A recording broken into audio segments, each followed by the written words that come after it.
Hello, everyone. Just a quick announcement while as we're preparing, hello everyone, as we're preparing for the lecture, just two announcements. The one is if you have yet to register, can you please do that at the back? There's Aya standing at the back. She'll take care of your registration, and the next tea break is 4 to 4:15, and tea will be served in the foyer of this building. We are going live in a few moments. In fact, I think we're live already, are we? We are live. So I'll give everyone a minute or so to settle down, and then we can start.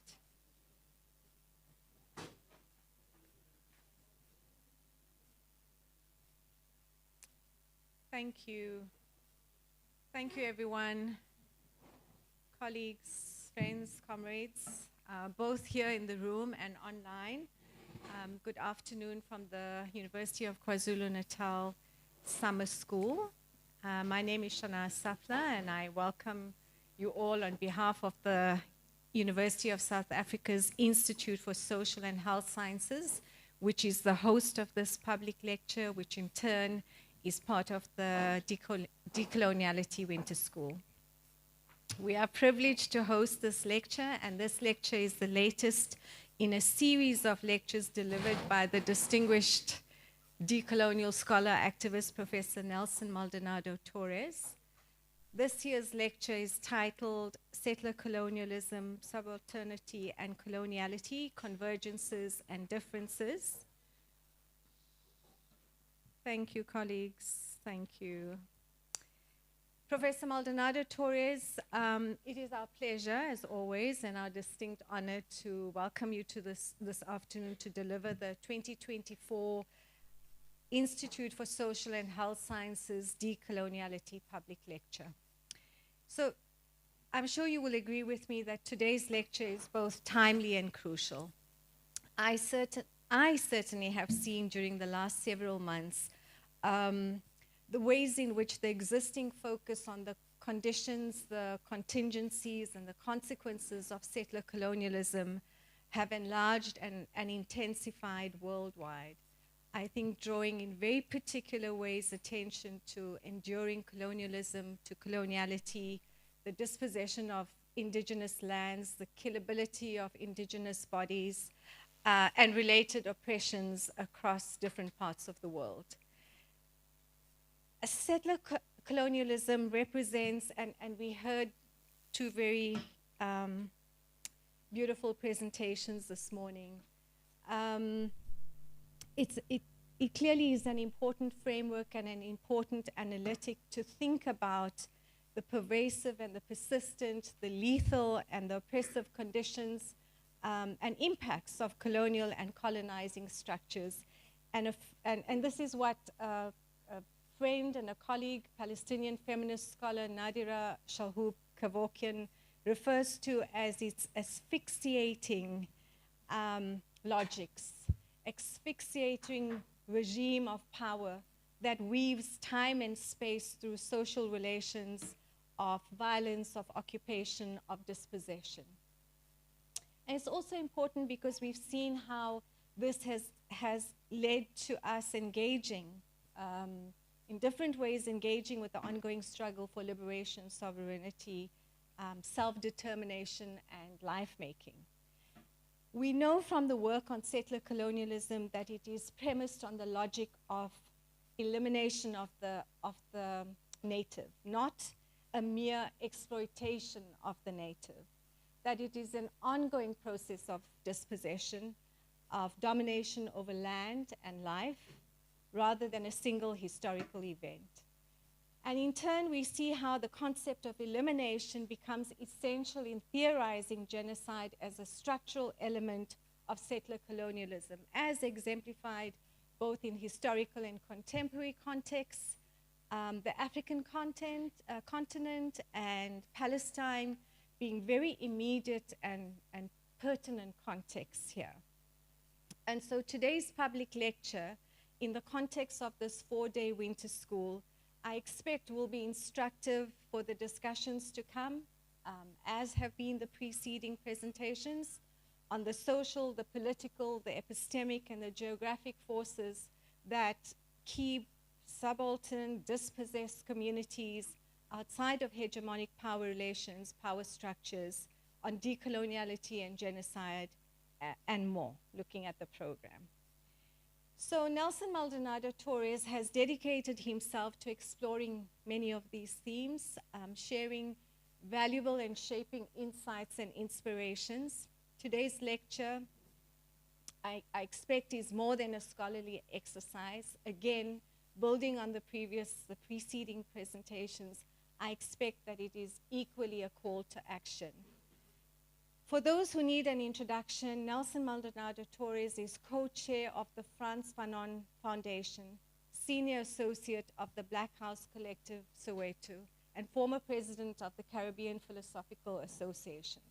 His work involves collaborations with decolonial thinkers who engage in movement-based theorizing in South Africa, in Puerto Rico, New York City, and other sites. He is the author of several influential texts, including more recently, Combative Decoloniality and the Black House Paradigm of Knowledge, Creation, and Action, Combative Decoloniality and the Abolition of the Humanities, a Manifesto, and Palestine, the War on Decolonization and Combative Decoloniality.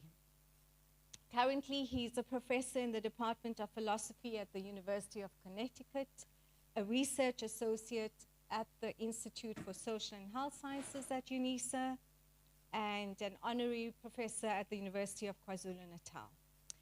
He's also a friend and an associate of many decolonial collectives in South Africa, in this country.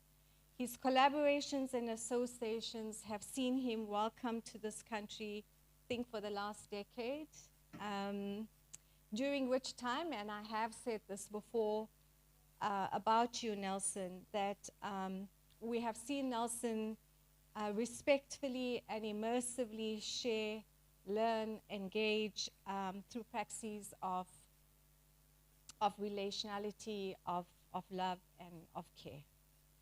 And so we're very much looking forward to interacting with your presentation to the audience, both in the room and online. If you have, particularly to the online audience, if you have any comments or questions, please drop them into the chat, and we'll turn to these later in the session. With this in mind, Nelson, welcome and thank you.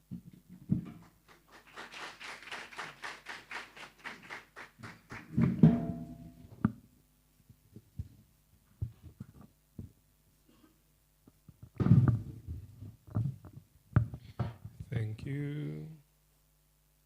That's good. Thank you so much.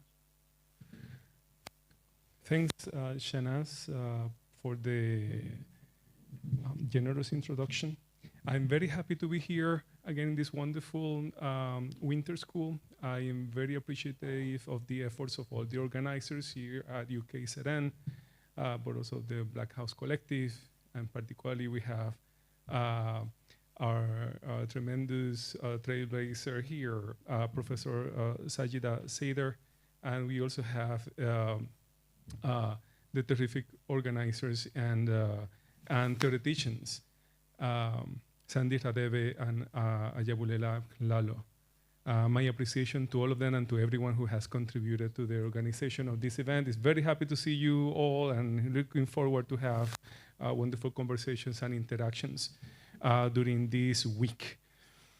The presentation that I am going to share takes on three different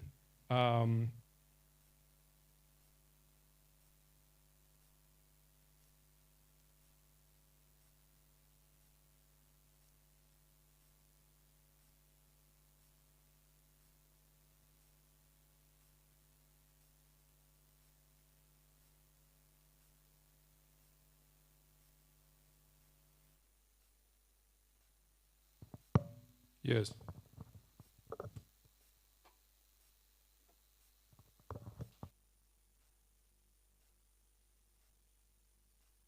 The presentation takes from three different published, soon to be published papers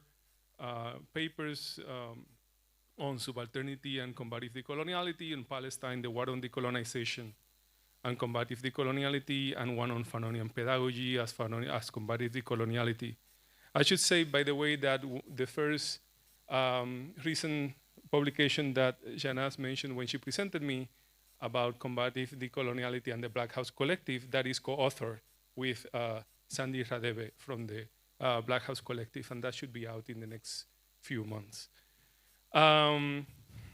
So the presentation draws from these three papers, but also ventures into new areas that I have not, this is the first time that I'm presenting them in dialogue with these writings and in dialogue with the teams of the school and everything that we're thinking about, right? And so I have divided, it has 4 sections or 4 acts.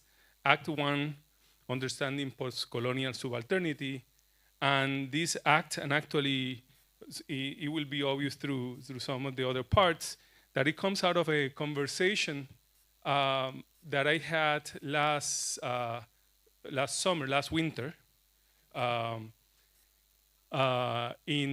with the Subaltern Studies scholar and historian Dipesh Chakrabarty, from Indian scholar. And so we were invited to engage in a dialogue about the differences between subalternity and decoloniality. Right? So these notes on understanding post-colonial subalternity refers particularly to Chakrabarty's own view of subalternity and draws from the interview, which has been published, not in English, but in Italian. So it has been published so far in Italian translation, and I draw from the English that we had the conversation in English. The second act is understanding the decolonial term. Third act is coloniality, damnation, and torture as a way of life. And Act 4 is combative decoloniality and the abolition of the middle classes. And I want to preface all of this by a sentence that I take. It's a sentence from Edward Said, it draws from a sentence from Edward Said that Professor Haider Eid cites in one of his papers, right, as one of the epigraph. It's the opening epigraph in one chapter. And the line reads, this is Edward Said: were I to use one word consistently, along with criticism, not as modification, but as an emphatic, it would be oppositional. That's it. So I found the structure of the sentence very evocative and useful to convey an idea that I've been playing around and saying more or less this, but in different words, and how I would say it now, taking a loan from the Palestinian scholar Edward Said, is were I to use one word consistently, along with decoloniality, not as a modification, but as an emphatic, it will be combative. So Act 1, understanding post-colonial subalternity. In a chapter of his Crisis of Civilization, the eminent subaltern historian and post-colonial theorist Dipesh Chakrabarty refers to subaltern studies as, quote, the last or the latest instance of a long global history of the left, the romantic popular search for a non-industrial revolutionary subject that was initiated in Russia, among other places, in the second half of the 19th century, close quote. Chakrabarty continues this idea in our conversation, the conversation that we had, where he made clear that different from decolonial thought, subaltern studies seems grounded on the work and perspectives not only of colonized peoples in places like India, but more particularly of what he described as, quote, the Europeanized somewhat middle classes of India. And I quote from Chakrabarty. And I would say broadly, post-colonialism came out of these intellectuals who represent these middle classes. So it was not premised on an all or nothing opposition with Europe, right? People fell in love with Shakespeare. European Renaissance came by Shakespeare and Milton through the English Renaissance. People fell in love with Voltaire. Indian philosophers were already reading Kant and considered Kant as like the equivalent of a Sanskrit pundit. So it was much more dialogical than it was between indigenous people and the Europeans, where the dialogue was much, much slower to emerge, close quote. Chakrabarty contends, correctly in my view, that the existence of a dialogue of sorts between Europeans and the somewhat middle classes of India indicates that their experience with racism was less extreme than those of indigenous peoples from the Americas, for instance.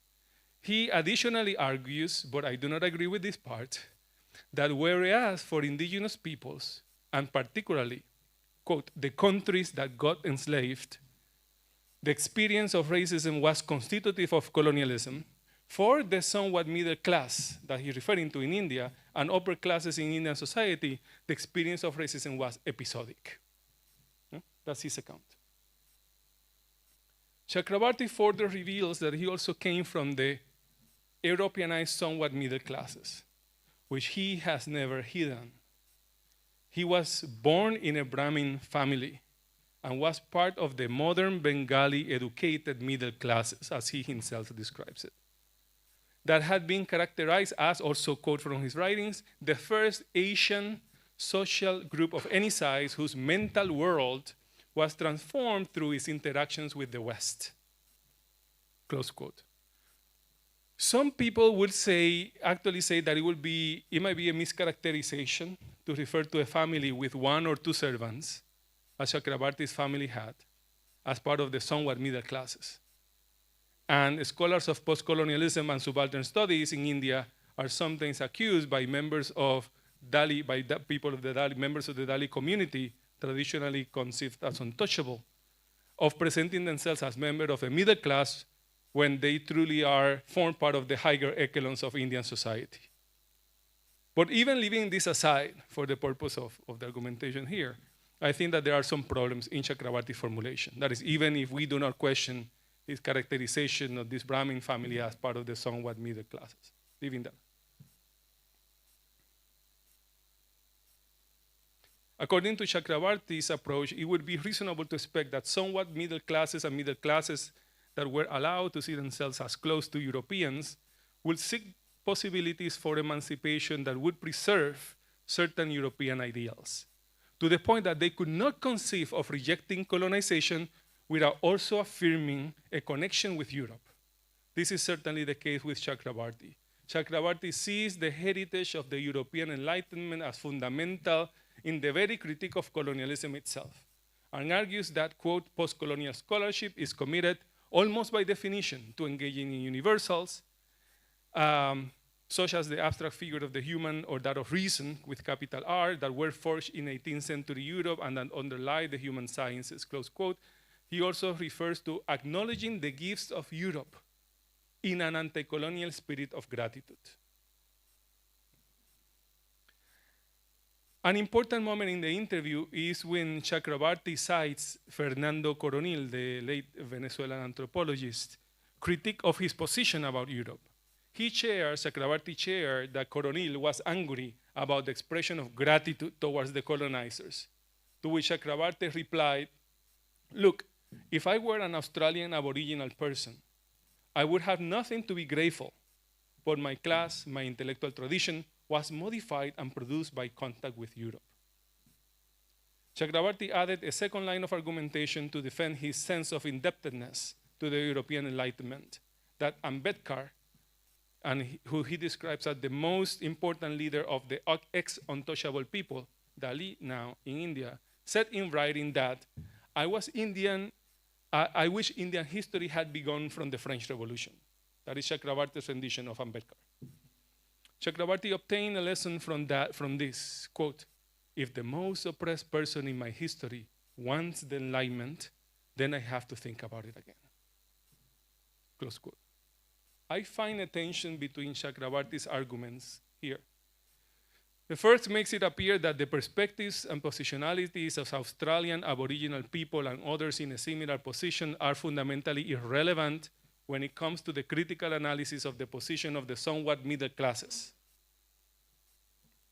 Rather, it seems to be the task of the somewhat middle classes to determine who can engage and in what terms they can engage in a challenge of colonialism and the capitalist world order. The second argument, which references Ambedkar and the Dalit community, goes in a more promising direction that is in tension with the first, in that it recognizes the relevance of the view of other class and racial positions. However, the move in this direction is limited and extremely selective by focusing on one figure, Ambedkar, more than on the Dalit themselves and the different collectives looking for their emancipation, and by leaving aside Ambedkar's more critical views of the Enlightenment and Ambedkar's own embrace of Buddhism. Because Ambedkar at some moment was clear saying that his views on liberty, fraternity, and equality did not emanate from the French Revolution, but from Buddhist spirituality. That is not mentioned. My sense is that when Fernando Coronil, who might be considered a member of the Creole mestizo, somewhat middle classes of Latin America, criticizes Chakrabarty's anti-colonial gratitude towards Europeans, there might be at least two elements at work. First, a difference between the attitudes of the somewhat middle classes among colonial subjects in different parts of the world. But more importantly, that Coronil's work and perspective was informed by the impact of indigenous peoples in Abya Yala. Abya Yala is another name for the Americas, an indigenous name for the Americas, which have a long history of struggles against European colonization on the basis of their genocide and dehumanization. I'd like to focus on this second aspect first, and later we'll come back to the question about the status of the middle classes and the need to abolish the middle class. So Act 2, understanding the decolonial turn. By the time that Chakrabarty publishes Provincializing Europe in the year 2000, Coronil had already been part of discussions among scholars who Arturo Escobar described as the Modernity Coloniality Research Group. The Modernity Coloniality Research Group focused through the second half of the 1990s and early 2000s on rewriting Western modernity, including the human sciences, in terms of coloniality. They conceived this exercise as a form of epistemic decolonization, a concept that anticipated in some ways what they came to mean later as a decoloniality. The scholars associated with the so-called Modernity Coloniality Research Group, because some of us have contested the notion of research group to begin with, included Fernando Coronil, Walter Mignolo, Aníbal Quijano, Catherine Walsh, Ramon Grossfogel, and myself, among several others. But we were not the only ones referring to decolonization in similar terms in the late 1990s and early 2000s.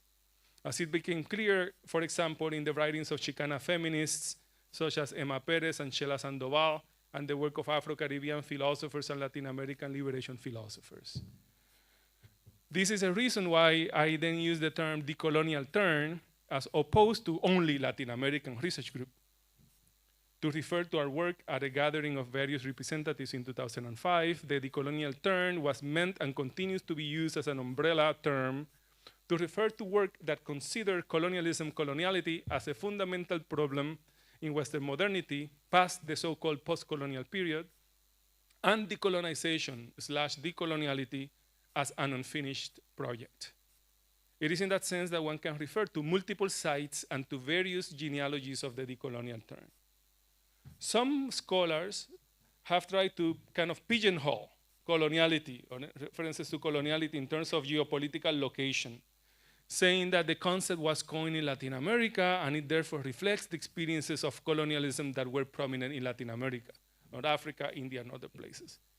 What these scholars tend to leave out of the picture, in my view, is that not only this interpretation of the birth of the concept of coloniality and decoloniality reproduce problematic Latin Americanocentric accounts of the analysis of coloniality, but also the significance of the historical moment. What they ignore is the significance of the historical moment when the concept of coloniality emerged.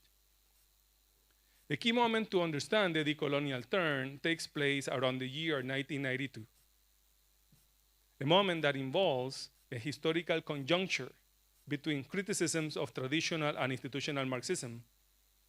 Think about the fall of the Berlin Wall, the collapse of the Soviet Union, and a major moment of transition in the Cold War. On the one hand, and the international mobilization led by indigenous social movements, Black movements, and other movements against the celebration of the so-called discovery of the Americas on the other. 1992.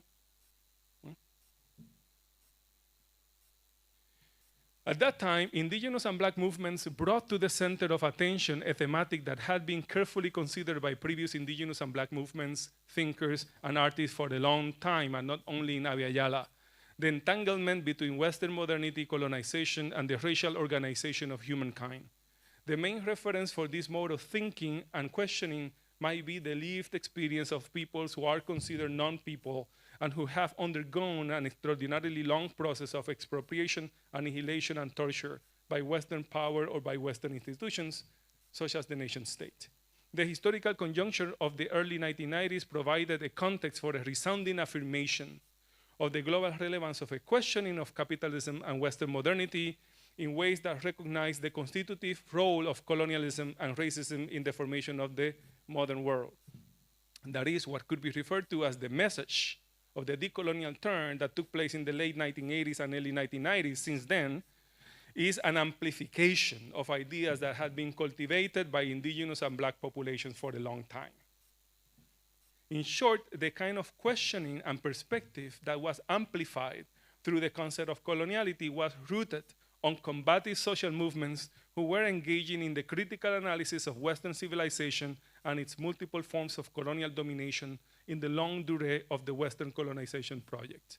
This moment of the decolonial turn, in that moment of the late 80s, early 1990s, until now also responded to a profound indignation or a scandal in face of the most incredible form of outrageous audacity or caucasity, that 500 years after so many genocides, expropriations, wars, and systematic forms of domination, exploitation, and violence, including racial slavery, nation states in Europe, the Americas, and the Caribbean will be preparing to celebrate the so-called discovery. Consider that each of the three major moments of the decolonial turn that I have described in my genealogy of the decolonial turns are connected to historical conjunctures and to major scandals. And I am thinking about scandal as a form of profound indignation. I have identified the first such moment of the decolonial turn in the Haitian Revolution, which was not dependent on, but was partially fueled by the scandal of having Europeans declaring the rights of man while engaging in racialized slavery and colonialism, for example. In the second major moment of the decolonial turn during the World War I and World War II, and the second wave of struggles for independence, the scandal in that other moment of the decolonial turn in the mid-20th century was summarized by Aimé Césaire, a Martinican politician, poet, scholar, philosopher, intellectual thinker, who, when he called attention to European attitudes at the end of the Second World War, instead of realizing that Nazism was an extension of modern racial colonialism, and that the Europeans needed to condemn colonialism as much as they were condemning fascism as the Holocaust, Europeans sought to make a distinction between the Holocaust and colonialism.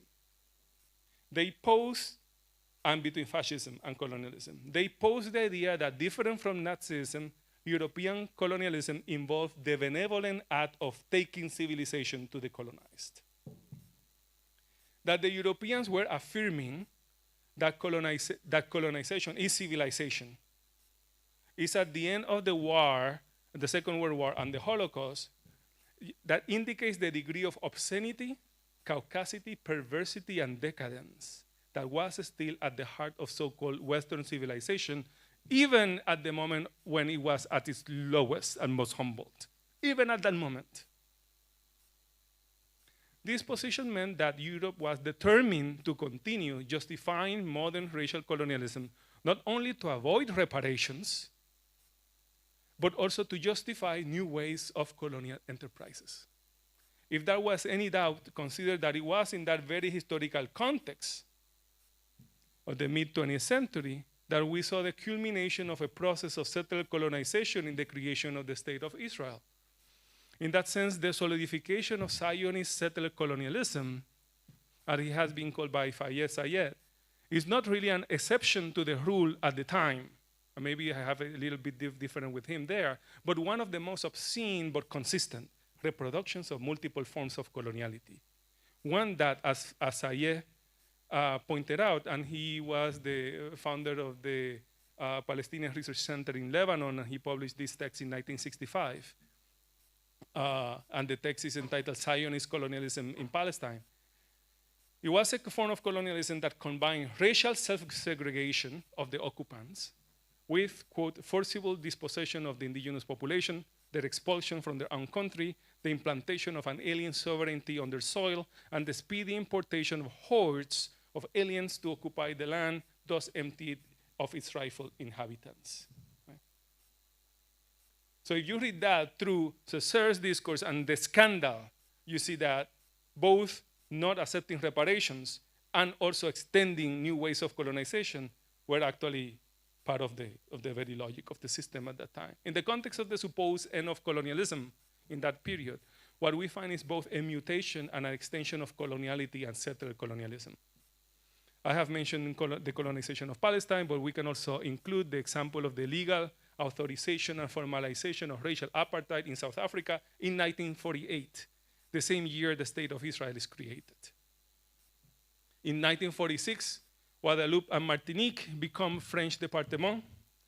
And in 1952, Puerto Rico, in all of this in the Caribbean, colonial territories becomes a so-called Commonwealth, which is really a colony with its own constitution, which is somehow subordinated to the power of US Congress. This is, again, 1946, 1948, 1952. There is an entanglement in that logic. Creation of newly independent nation states organized around the same modern colonial principles that Europe created is another element of the mutation of coloniality. That is, when you have the so-called post-colonial nations still being organized around colonial principles. They are expressions of coloniality in the age of independence. This is the context in which we can understand Frantz Fanon's plight to Algerians in the conclusion of the Brexit of the Earth towards the latest part of the Algerian Revolution, when Fanon feels the need to write, "So, my brothers, how could we fail to understand that we have better things to do than follow in that Europe footsteps? This Europe which never stopped talking of man, which never stopped proclaiming its sole concern was man, we now know the price of suffering humanity has paid for every one of its spiritual victories. Come, comrades, the European game is finally over. We must look for something else. We can do anything today, provided we do not ape Europe, provided we are not obsessed with catching up with Europe." Right? So all of these different forms of mutations of coloniality and colonialism and settled colonialism, right at the moment when supposedly colonialism was supposed to be other, but all of it consistent with the determination of Europeans to think that colonization is to civilization.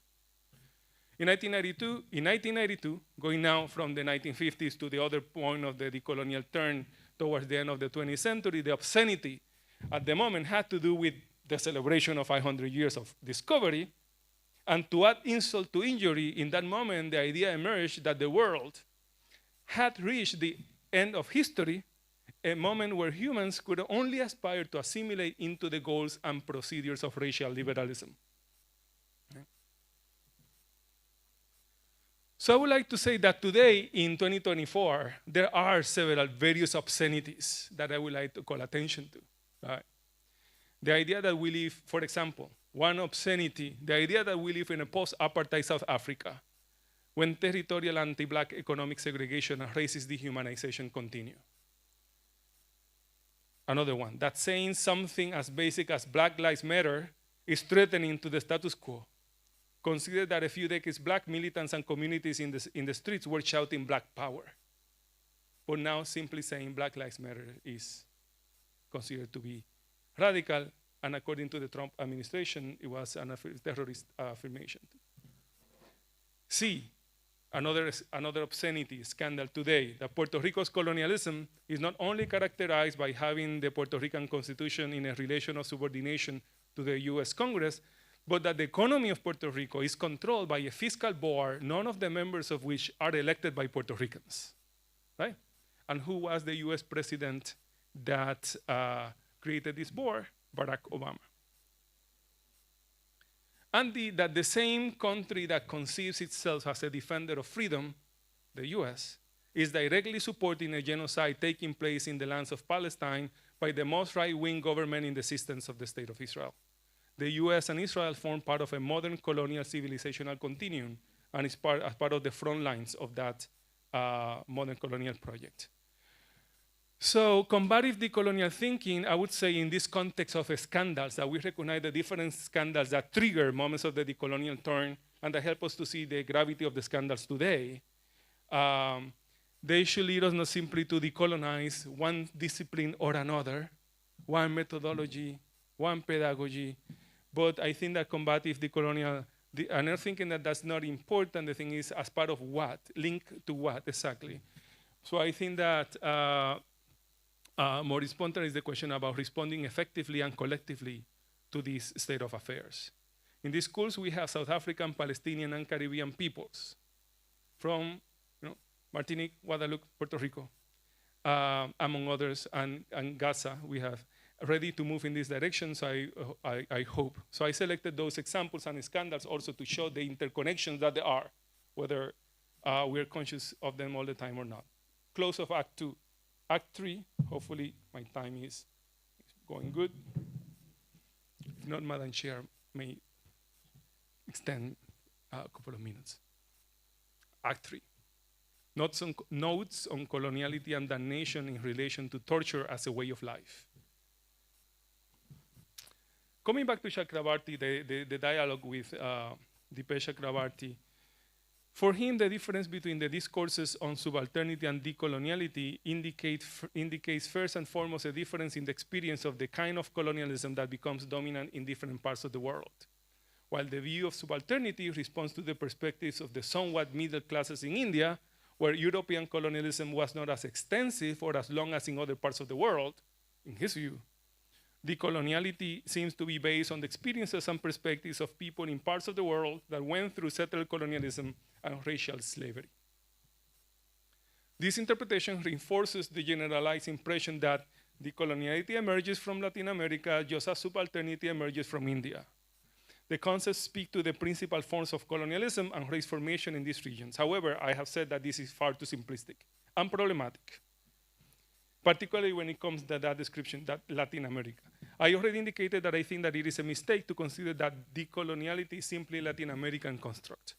To start, many of the indigenous and black communities who have endured settled colonialism and slavery in Latin America have never seen themselves as part of a Latin America and would consider this assumption yet another violence upon them. They see themselves as part of a large network of indigenous peoples and black people across the globe, including indigenous people in Australia and black people in Africa.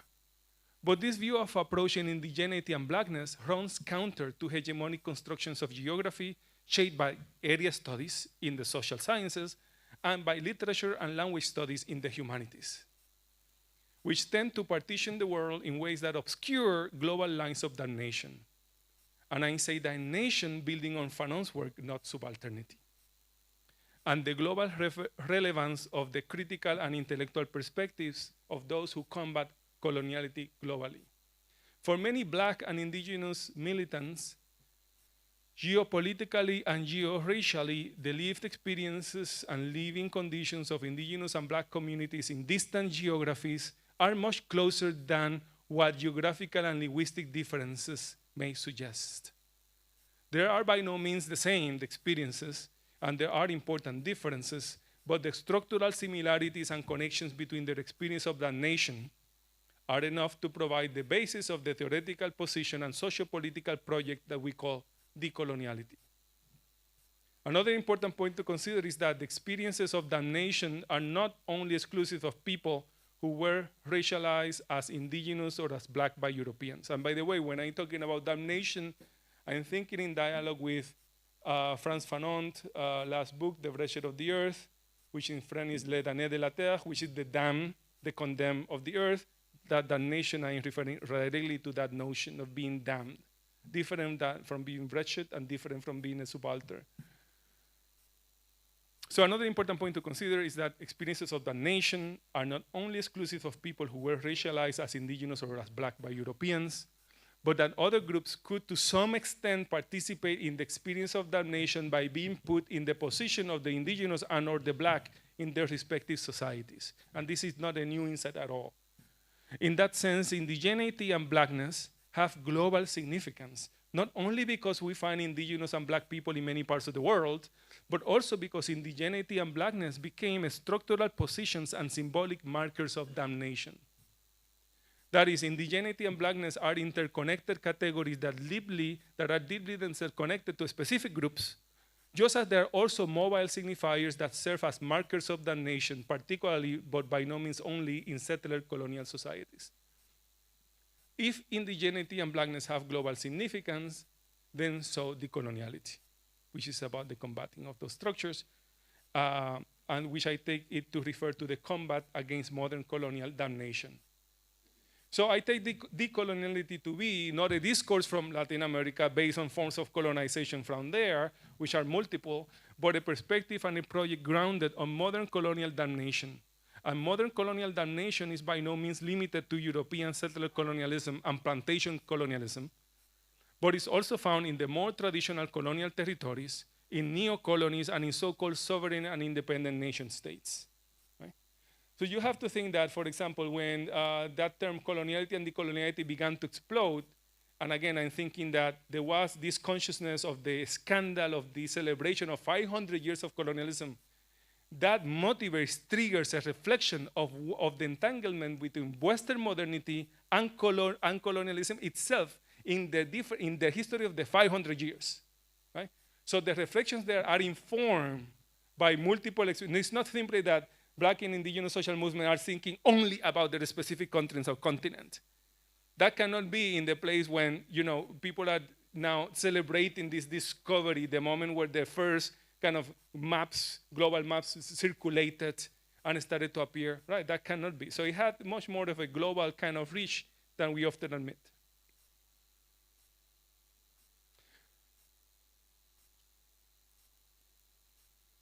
That is why we cannot talk about coloniality and decoloniality, whether we are in Africa or we come from Puerto Rico, the United States, or Palestine, where we find different yet interconnected experiences of modern colonial damnation. What is modern colonial damnation? Modern colonial damnation is connected to permanent warfare. The condemned are those who are on the receiving end of unspeakable forms of violence, which are naturalized and are seen as non-problematic. The condemned are also those who cannot give because what they have been taken away from them. In that sense, the condemned are not simply subjects and communities that demand independence and sovereignty, but communicative and erotic beings who desire to form a world of interrelationality based on the free exchange of giving and receiving. The position of the condemned is determined in relation to an open-ended set of dichotomies that reproduce the division between A, the discoverer, and the discovered. And that dichotomy was not there in many previous forms of colonialism, where the colonizing force on the empire did not pretend to discover anything, right? It was a matter of a conflict, a war. It was not about discovering, inventing. It was not about displacing languages necessarily, right? So that is one particular dichotomy that is part of this, of modern colonial damnation. Another one is the dichotomy between the civilized on the one hand and the barbarian or the primitive on another, and another one is the division between the master and the slave. To be condemned is to be conceived as belonging to those who are discovered, by those who have the audacity to think that they discover certain parts of the world, even the people living in it. To be condemned means to be conceived as some kind of barbarian or primitive in face of those who presume to be most civilized. And to be condemned means to be in the position of permanent slavery in face of permanent lordship. These are all fairly familiar dichotomies, and they are not difficult to identify. What I would like to add is that underneath them, there is an even more terrifying dichotomy, the dichotomy between the torturer and the tortured. Fanon has already alerted us to the close connection between modern European colonialism and torture. Fanon considered torture to be a way of life and a fundamental necessity of the colonial world. I'm quoting directly. Torture in Algeria, Fanon wrote, is not an accident or an error or a fault. Colonialism cannot be understood without the possibility of torturing, of violating, or of massacring. Torture is an expression and a means of the occupant-occupied relationship. Close quote. Torture is the radical opposite of free giving and receiving. To understand modern colonialism, we have to understand the psychology and phenomenology of torture, how torture works. 3 related points about that. One, that addressing these coloniality as torture, I don't think that is as simple as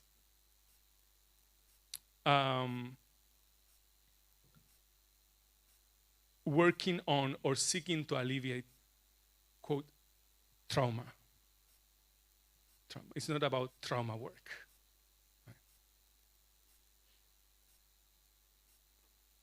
So we cannot delimit our work to attend to trauma. That would be to simultaneously conceal the present forms of torture and the challenge of how to combat the torturer. Second, I suggest that we approach torture as having an arc or an arch that goes from and includes vicious forms of humiliation to extermination. And extermination including both genocide and lynching. Coloniality is thus connected with forms of violence that are often considered to be worse than death. And so I think that that's part of the limits of understanding coloniality in relation to the necropolitical. Thing has to do with torture, and torture has a different phenomenology. A world of naturalized torture represents a veritable catastrophe, or Nakba. So I would want to take a few minutes to talk about this view of Nakba as the catastrophe of permanent war and torture as a way of life. What does it mean to think about coloniality in the midst of the genocide and the catastrophic forms of violence taking place in sites like Palestine, Sudan, Congo, and Haiti? The organizers of Palestine is everywhere do not lose this from sight. They write, in the global south, everyone has their own version of the ongoing Nakba, even if it does not resemble the Palestinian one in its details. Even in states like Haiti that have been sovereign for centuries, the long shadow of the racist metropole continues to wreak havoc.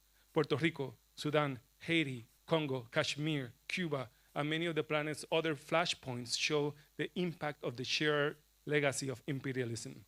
Close quote. What is Gaza today? Today, Gaza is simultaneously described as the world's largest open-air prison, a concentration camp, a death camp, and a graveyard for children. Gaza is a space as well as Gaza is a space that combines the structure of the reservation, the camp, the colony, the prison, the torture chamber, and the cemetery.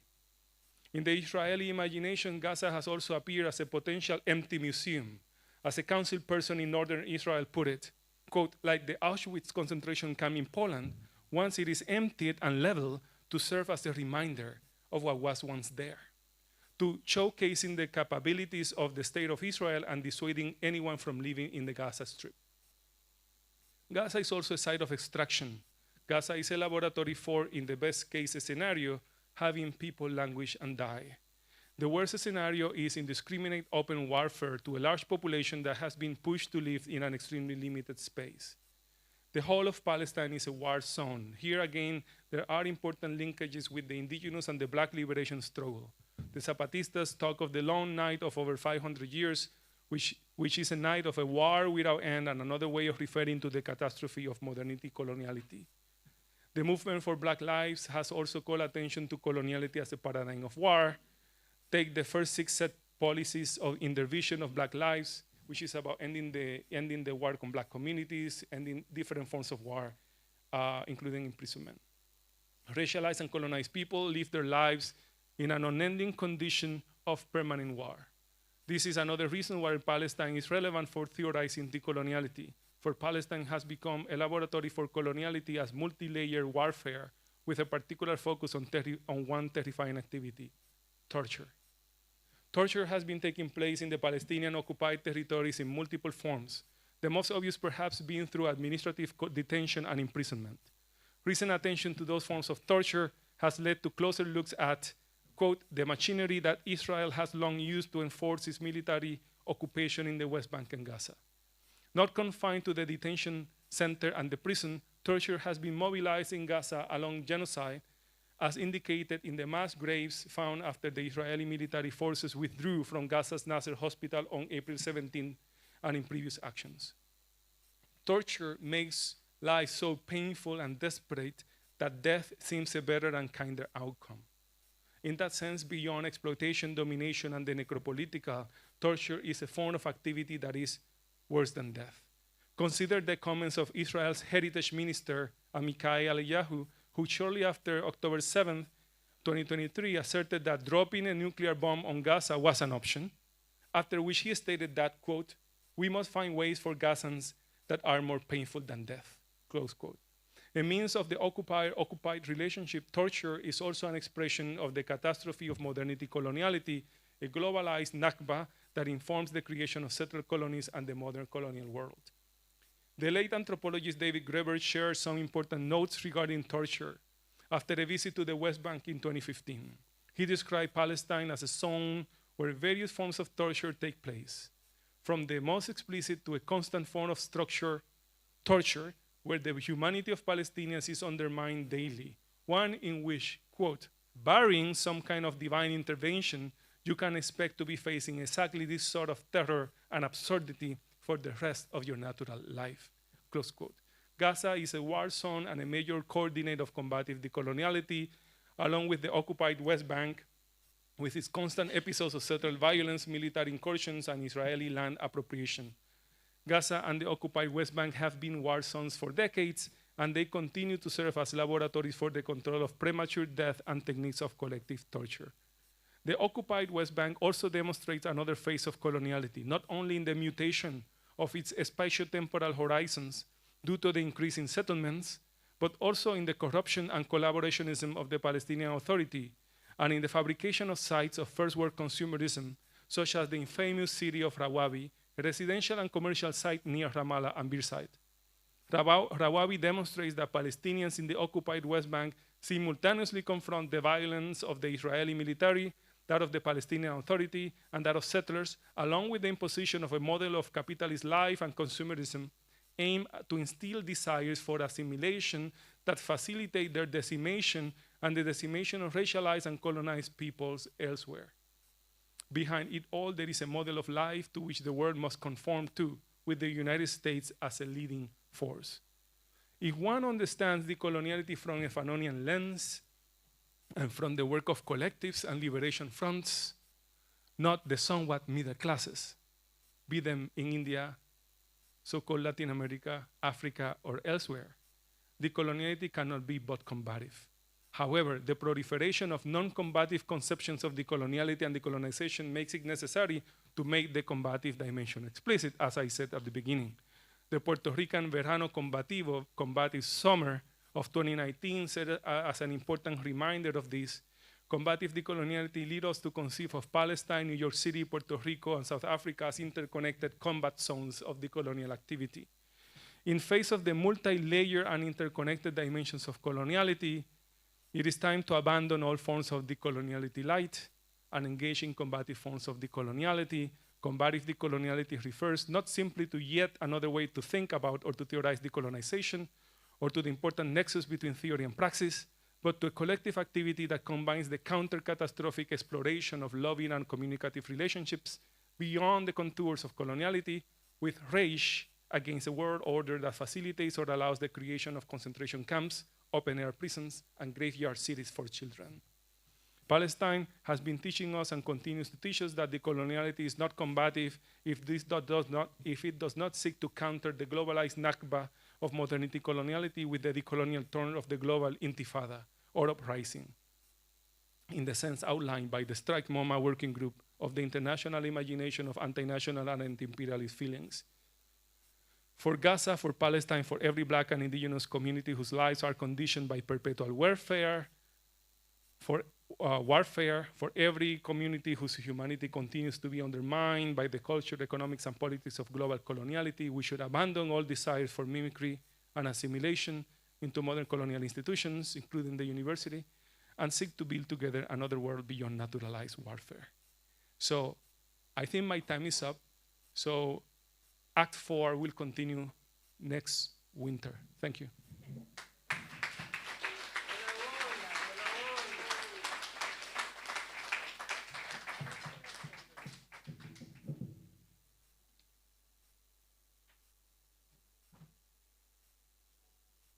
Thank you, Nelson, for that very impactful presentation and for 3 very compelling acts. Somehow I feel like before we segue into the Q&A, I know that I'm feeling quite stirred by what I was hearing.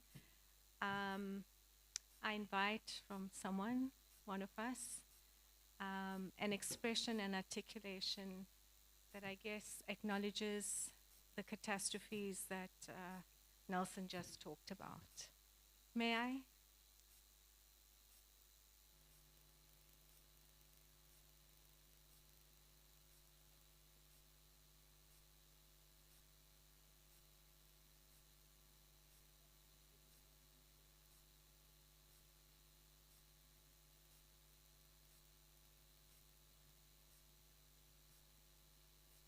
Shall we continue then with the Q&A?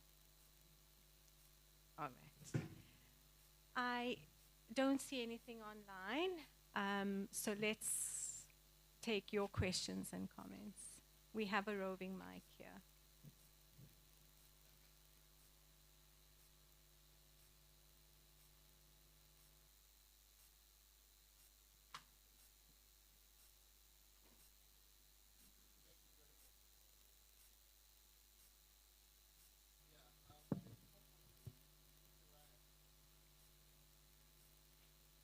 Do you want to use this one?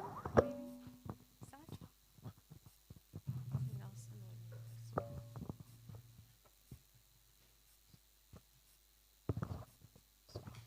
Yeah, thank you. I came to this presentation in the morning purposely to see the real meaning of decolonization, because in DUT, they have been preaching it to us a lot that there's a need for us to decolonize what we do on campus, really. Now, from your presentation, I'm able to pick up some things that it looks strange to me, but I think maybe that's another dimension of decolonization, that decolonization is not only in Africa, okay, that we can have it also in America and in the Western world, really, or Eastern world, that is also, there. Because I begin to think about it that, okay, in the American context or in the Western context, what do we understand by decolonization? Because from your biography, I see that you also collaborate, or you even from Connecticut or something like that, if I'm still correct, okay? That what is decolonization in American context or in the Western context?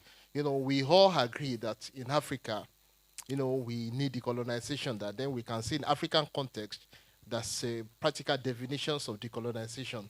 Now, can we relate it? Is it the same context that we have in America or in the Western world? That we can say, okay, the decolonization in the Western world is the same thing that we have in Africa. Can we actually equate the two together? Because in engineering, I'm an engineer, I'm from engineering faculty, that look, I begin to just think of a lot of things about your presentation, that in what dimension can I actually relate my engineering with, in terms of Africa, or what is happening in the European or in the American space over there. Thank you.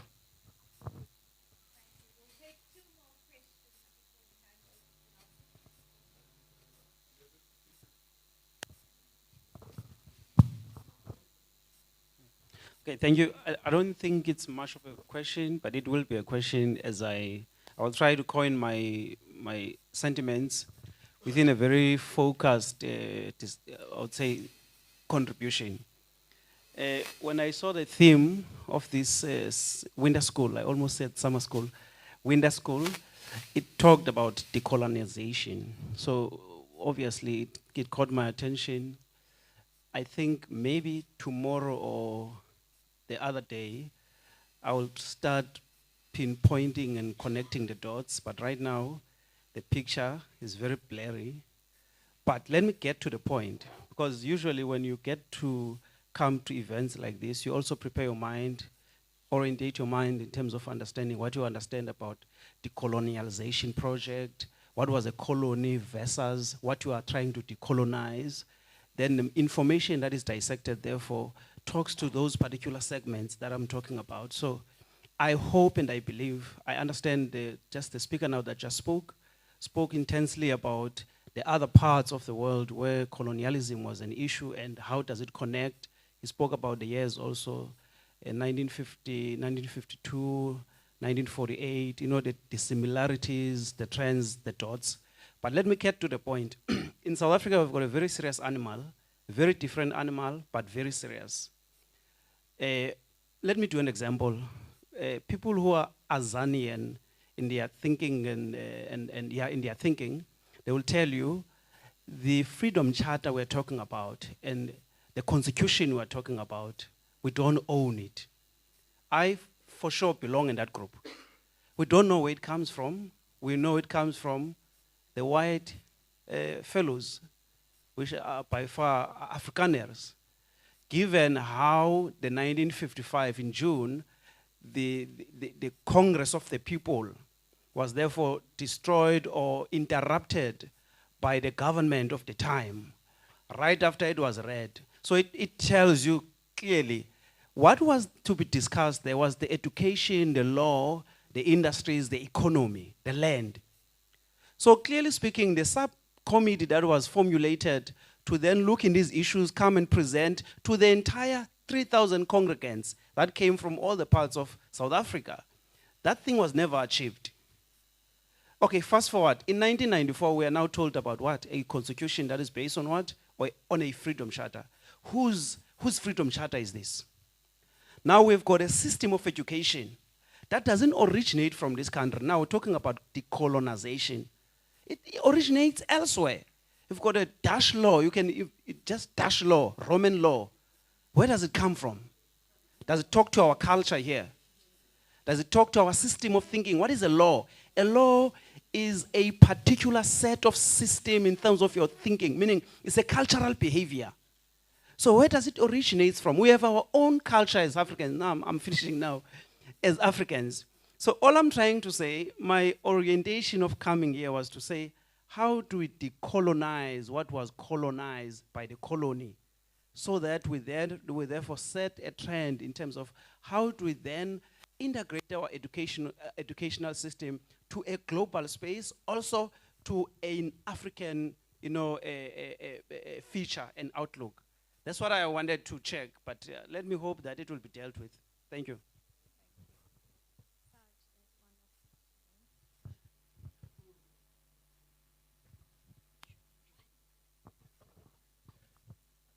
Thank you, Prof. Maldonado Torres. I appreciated your inputs.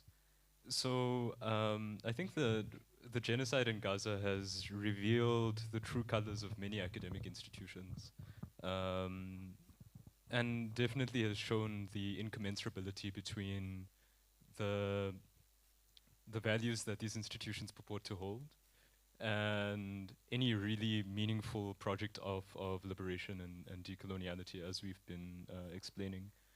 The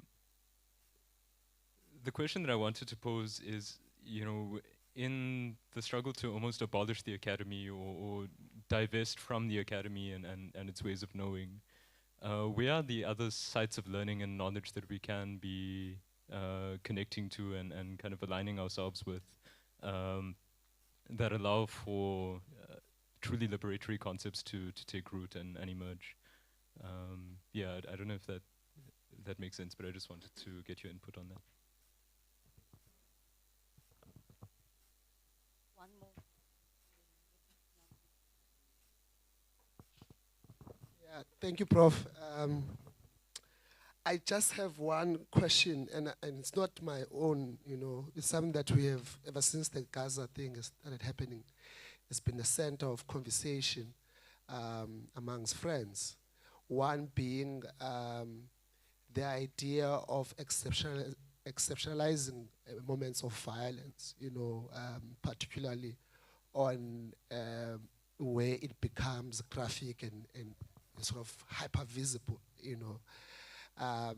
And of course, many people are always outraged by the performative of violence when people are being killed and all of these things, and we often don't see the day-to-day forms of violence and how they actually also can contribute to systematic death and genocide.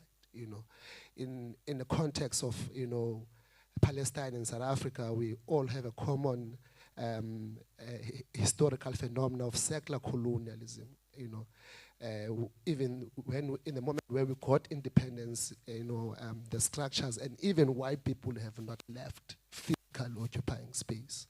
So then, how do we think about the everyday structural setup and its role in contribution to genocide, vis-a-vis when we are not always outraged by seeing bombs and all of these things? Two, I wanted to ask, outside of countries that, you know, are linked to secular colonialism, I'm thinking now about Rwanda and genocide. So what then happens with a country where its historical makeup does not include secular colonialism, you know, but still you find, you know, conflict that emerges into a genocide, you know. So how do we think about that in a ways in which we understand genocide as not always constantly be linked to countries that are in secular colonialism, but can also be linked in general with colonialism as a mode of production? That colonialism in itself, you know, in its cumulative understanding is, you know, violent and is, you know, genocidal, even if it does not take shape in the form of settlement. But it can also lead to genocide even outside of settlement.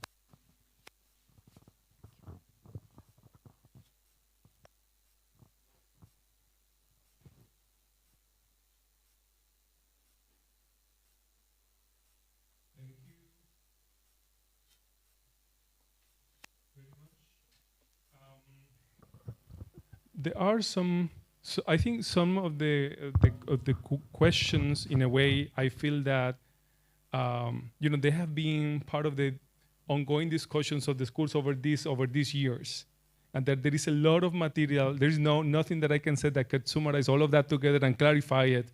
So first thing that I would say is keep coming for the rest of the school, and after that, keep coming. And I promise the clarity will begin to emerge, but you know, it's not something like a flash kind of clarity to, you know, have to go through a process of engagement, of absorbing, of thinking, of dialoguing, of debating, and little by little you will discover, actually in that process you discover your kind of real questions, the fundamental questions. But just to say a few things, and actually about South Africa, there's so many knowledgeable people in the room who can engage in that so thoughtfully. But I just want to say with regard to that when we talked about, you know, different colonizations in different parts of the world, right? And sometimes very easily we say colonization in this, we think continentally or by regions, already because we have been programmed to think in a particular way about differences and continental difference and the like. And what I'm saying is that there are differences, but there are also, of course, continuities and linkages. Right? So when you're talking about forms of relation, you're not saying that they are the same, right? So immediately sometimes it's the same, But then, which is probably not the same. Nothing is the same. Even the same river is not the same when it passes through, right, 3 seconds later. But it's not the same. That doesn't mean that they are entirely different, right? And when you look at the historical change and how systems of power have expanded through the world, you realize that they have been interconnected, right? And a lot of it comes back, one of these main engines of ingenuity of creation is, the plantation system throughout the entire Caribbean, right? Many of the settlers who went then to the US, for example, came from areas like Barbados, right?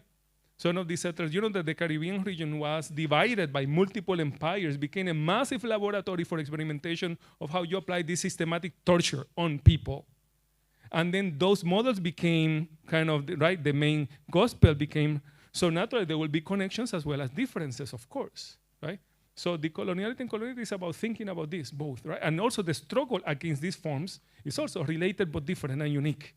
So you have to pay attention to specific circumstances, but also to common linkages and struggles. That's why in the Palestine is Everywhere movement, they are talking about, there are specific, that there are moments of the Nakba catastrophe, like you can identify it everywhere. And actually, if you want to have some kind of solidarity with Palestine, you cannot do that without fighting the forms of coloniality and torture where you are, exactly where you are. And for that, you have to understand those.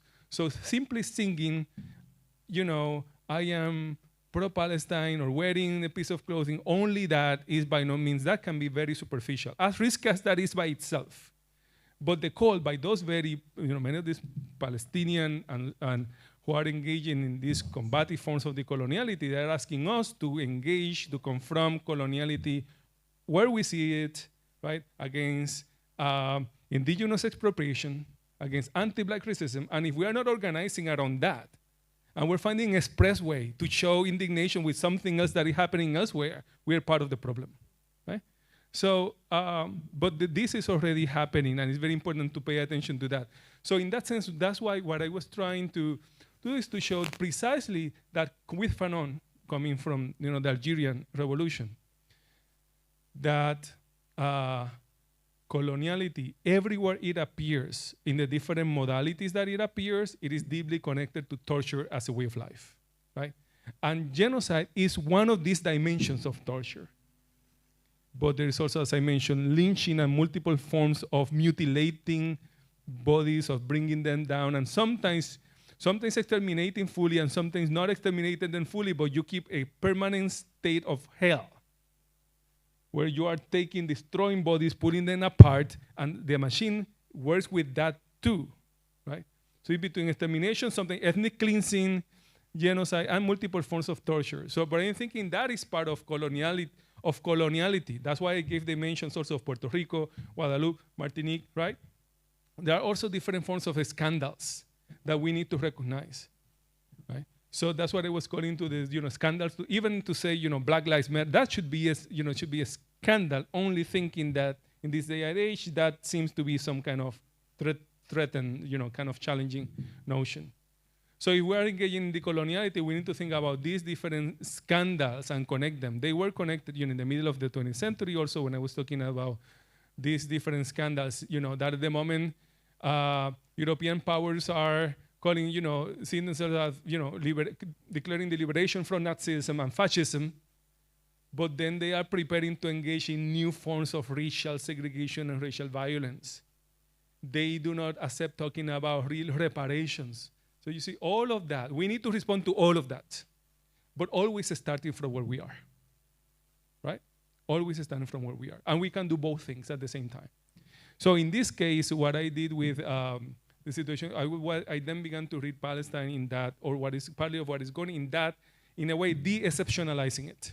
Not exceptionalizing it, but in a way de-exceptionalizing it.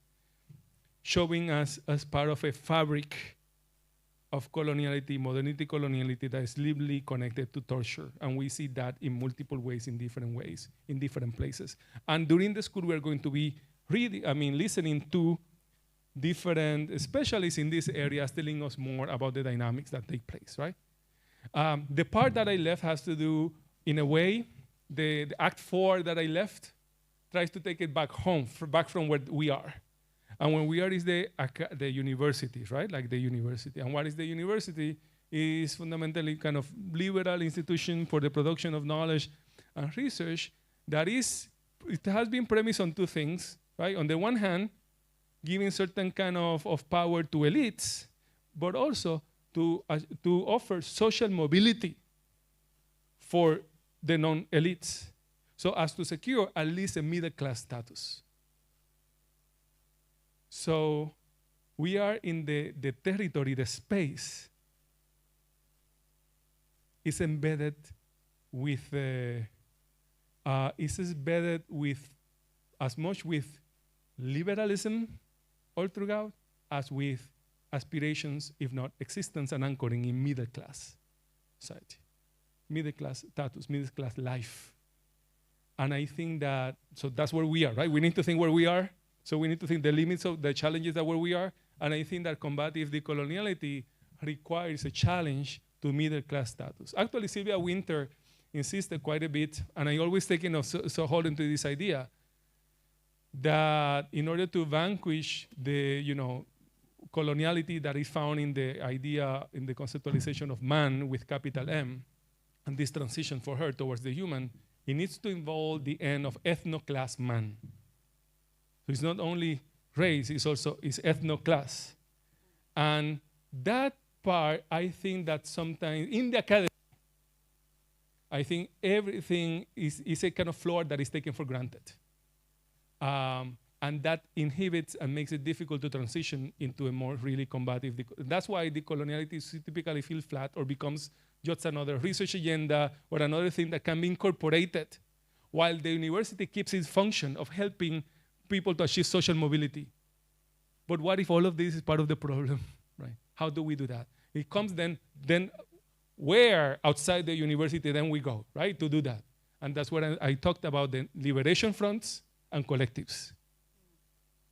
And so next week, we're going to have kind of a companion school in Soweto that it will take place in a community college, right? And already you'll see, as important as this space is, you will see also that already the community college, by virtue of the fact that it's not in the place, doesn't have the same kind of mandate that has the elite university. It's not the same kind of ethos. It allows for other multiple connections and presuppositions. And there you will see more members of communities in struggle and leaders and artists and people of collectives that are bringing their knowledges in those are sites of knowing. Right? And when Fanon was writing these lines, he was informed not simply by his degree in a French university, but what he learned with comrades in the Algerian Liberation Front. And he co-authored some of these pieces. And actually, the piece on torture, where he refers to torture, it was probably co-authored too. Some of these writings that appear in that specific book, some of them appear under his name, but they were collective writings. Collective, right? But in the university, we're talking about discipline, method, research, all of it, but we have to learn how to turn them into combative tools. And we still are not there yet, not there yet.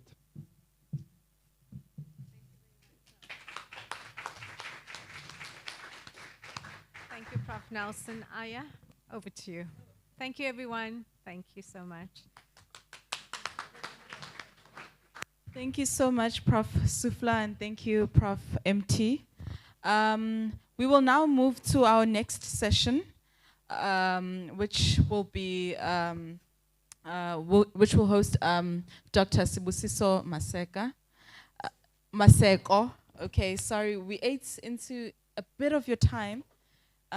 Your session will be about, give or take, 35 minutes. And then after that, at 4 p.m., we will have a Q&A session. That Q&A session will be amalgamated with our tea break. So please just take tea whilst we have the Q&A session or the reflection session. The reflection will be pointed to Dr. Maseko's session, Professor Maldonado Torres, and the sessions that we had earlier. And that will be facilitated by Dr. Lubna, not V, if she's still in the room. Okay, so 35 minutes, sir. Thank you.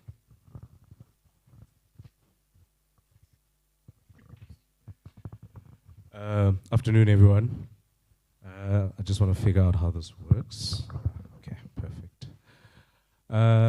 Thank you for the introduction, Aya. My name is Sibusiso Masego, and I'm from the University of South Africa, and I'm a recent doctorate graduate.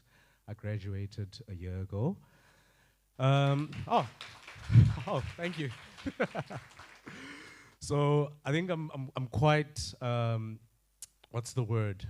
Not overwhelmed, but I'm quite inspired to be on a panel where I'm sitting with esteemed professors who are really doing work that's about, you know, liberating Black and indigenous peoples in the global South and elsewhere.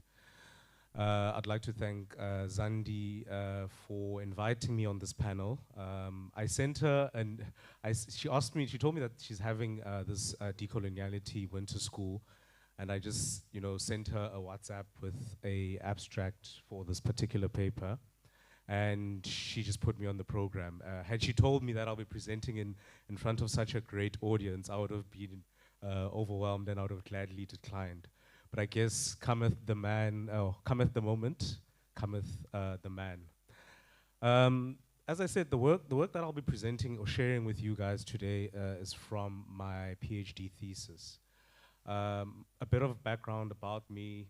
I'm from a psychology discipline, in particular social psychology. And this thesis was approached from that disciplinary lens. However, there were certain questions that emerged while I was doing this research that needed a very different kind of treatment of the problem. My thesis really focused on white settler entitlement in South Africa. And this has always been the fascination that I have in my work. And I will go into this work where I really look at how do white settlers negotiate or make themselves native in order to ultimately reject land reparations. So I'm gonna sort of take this down. I think there's 4 important things that I just want to do in this presentation. The first one is I will sort of orientate you on what I look at as the major, or rather as the main factor that leads to white settlers negotiating nativeness. And in this particular working paper, I bring on the idea or the notion of settler mythologies. So I will first define, conceptualize what settler mythologies are, and I will list and describe these various settler mythologies. And then after doing that, I will try and locate these settler mythologies in the present, right? Namely by sort of showing an analysis or a very early analysis of how the DA and AfriForum position themselves in terms of the land debate. They've got very specific reports that I found fascinating in my thesis that I saw the need to address or analyze further in a paper that I'm currently working on. So, and I'll just read and I'll come back and I'll talk informally, so please bear with me. I know it's a bit late and, you know, people probably want to go home or they want to socialize, so yeah, please bear with me. How do white South Africans rationalize their ownership of settler colonial lands, and what are the consequences of their native status claims on land reparations? Drawing on South Africa's history of settler colonial conquest, in this paper I argue that white South Africans established themselves as natives by recycling settler mythologies such as the empty land mythology, the Bantu migration mythology, and the Israelite mythology. They do this not only to certify themselves as de facto natives, but they also oppose land reparations for indigenous Black South Africans. My aim in this paper is to demonstrate that these settler mythologies continue to be recycled as discourses in post-apartheid South Africa by examining AfriForum's and the Democratic Alliance position on land reparations. I'm going to skip through this section and probably just summarize it informally, right? So we currently know that the vast majority of land in South Africa is still owned by white South Africans.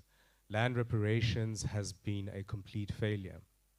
A stat I heard the other day is that 2/3 of South Africa's land is commercial, and 72% of that land is still white owned. So that's the picture that we currently have. This is about what, 30 years after the end of democracy. So the picture looks grim, and I like to think of this kind of political moment as an impasse. You know, we've got the government of national unity, you know, and I'd like to think of these political occurrences that signal an impasse, a political moment where truth-telling, reparations, remorse, and restoration of black indigenous people's dignity have failed. How can we begin to reckon with this failure? I propose that examining how white settlers rationalize or fashion entitlement claims that make them natives can help explain this impasse. I contend that white settlers assert nativeness through mobilizing settler mythologies, which do the work of ensuring that South Africa remains a white possession, as Morton Robinson would have said. In some ways, the settler mythologies that I examine could be thought of as historically located, but my aim is to locate them in the contemporary by showing how they find expression in the DA, in the Democratic Alliance and AfriForum's stance on land reparations. Reparation measures have largely been met with resistance by white South African community. A common way of explaining this opposition to measure or undo racial injustices in social psychology is that dominant oppressor groups reject these measures in order to achieve a positive comparison outcome. So in the discipline that I'm from, there's a going sort of very central theory or seminal theory called social identity theory, right? And this theory posits that ultimately groups often mobilize or compare themselves with each other, and in their comparison of each other, they want to gain a positive comparison outcome. In other words, for lack of a better phrase in Zulu, bafuna ukuba ngcono, you know? So put differently, they strive to maintain a positive status relative to subordinate groups, and their rejection of reparative measures is predicated by them seeing themselves as members of the white South African group. Colonial history tells us that the rejection of reparative measures amongst white settlers can not only be understood through contemporary white settler identities, but can also be rationalized through settler colonial conquest, in particular, the act of taking possession of indigenous lands and its peoples. It is precisely from this act of conquest that white settlers have constructed enduring mythologies that rationalize their permanence in settler colonies, not as would-be immigrants who are second-comers on foreign lands, but as conquerors who assume the title of de facto natives. Being de facto natives naturally means being owners and possessors of indigenous lands, because you believe you are the first inhabitants who invested time and labor into making the settler colonial territory prosper. In South Africa's liberal democracy, we've witnessed contemporary rejections of reparative measures being masked by discourses of cultural preservation. These have also led to calls for whites-only towns like Orania, and even more recently, an independent Western Cape. These are contemporary expressions of white entitlement to South Africa that are foregrounded by centuries of settler colonial conquest. Contemporary settler colonies that have adopted liberal democratic ideals are not only characterized by the maintenance of colonization at a macro-political level, for example, granting white settlers legitimate civic identities, as Mamdani put it, they are also characterized by continuing expressions of white settler nativeness. For example, Rifkin deconstructed how white settlers in the United States of America continue to express entitlement to it, and how this is normalized and taken for granted.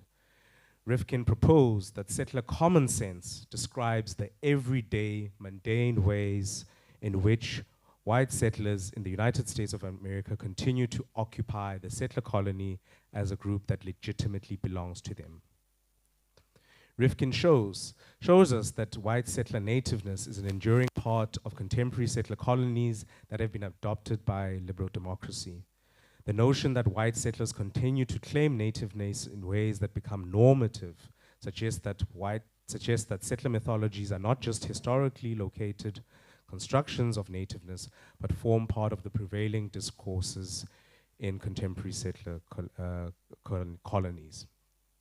I will attempt to show this through an analysis of the DA and AfriForum's position on land in South Africa.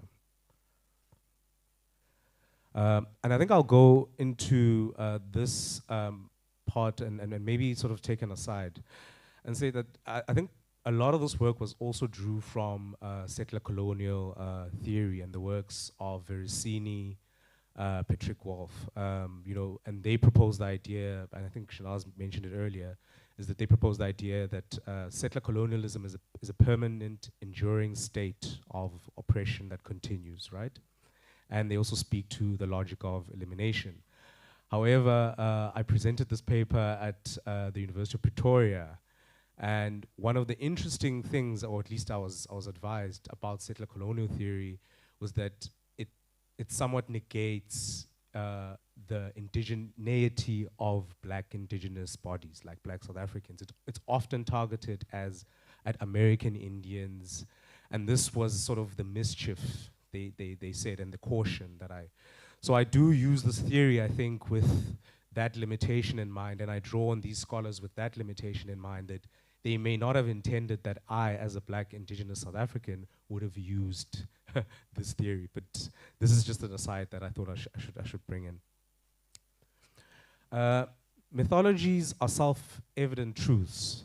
They do not need evidence to be accepted.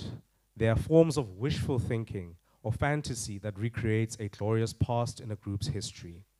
Delmont refers to the Afrikaner's Great Trek as an instance where mythology was used to recreate a glorious past.